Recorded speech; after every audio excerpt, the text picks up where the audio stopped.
عید کی حقیقت محض ایک تقویمی جشن یا روایتی خوشی تک محدود نہیں ہے، بلکہ یہ ایک گہرے روحانی سفر کا ثمر اور اخلاقی انقلاب کا نقطۂ کمال ہے۔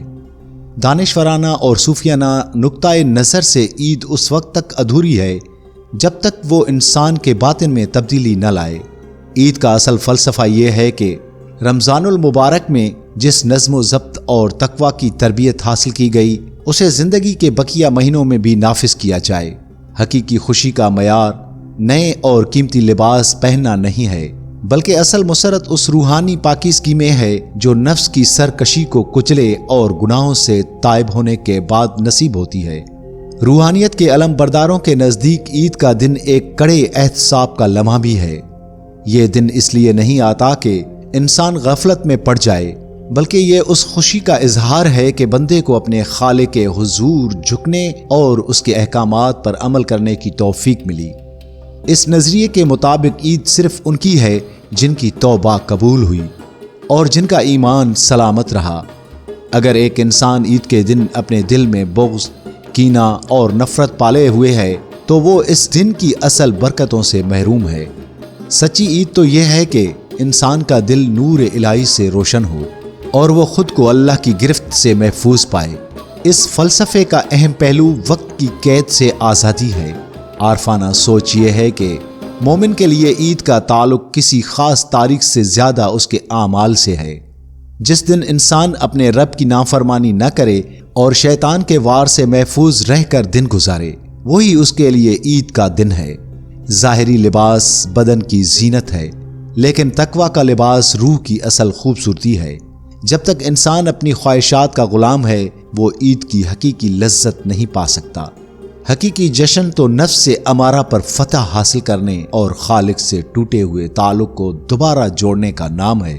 عید کا سماجی پہلو بھی اس کی روحانیت کا تسلسل ہے۔ یہ ایک ایسی خوشی ہے جو انفرادی نہیں بلکہ اجتماعی ہے۔ جب تک معاشرے کے محروم طبقات، یتیم اور مساکین اس مسرت میں شریک نہ ہوں، عید کی روح تشنا رہتی ہے۔ اپنی خوشیوں کو دوسروں میں تقسیم کرنا اور انسانیت کے دکھ بانٹنا ہی وہ عمل ہے جو اس کو مقدس بناتا ہے۔ پس عید ایک اپنی منزل ہے جہاں پہنچ کر انسان کو یہ احساس ہونا چاہیے کہ اس کا سفر اب رکنا نہیں چاہیے، بلکہ اسے اپنی بقیہ زندگی اور پاکیزگی اور ایثار کے ساتھ بسر کرنی چاہیے، جس کا نمونہ اس نے رمضان میں پیش کیا تھا۔ پیارے اسلامک ڈریم سٹوریز کے ناظرین، اللہ کریم آپ کو عید کی ان خوشیوں سے مالا مال کرے جو روح کو پالیدگی اور قلب کو سکون عطا کرتی ہے۔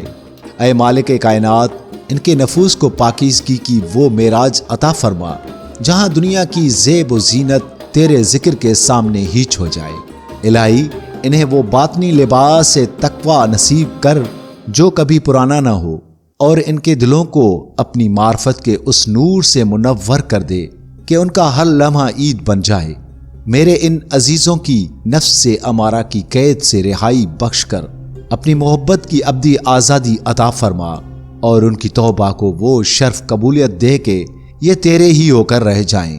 مولا، انہیں دوسروں کے دکھ بانٹنے والا اور محروموں کا سہارا بنا اور قیامت کے دن اپنی رضا کی وہ عظیم عید نصیب فرما جس کے بعد کوئی ملال نہ ہو۔ آمین بجا سید المرسلین صلی اللہ علیہ وآلہ وسلم۔ سلامت رہیے، سلامت رہیے، سلامت رہیے۔ امید کرتے ہیں دوستو آج کی ویڈیو آپ کو ضرور پسند آئی ہوگی۔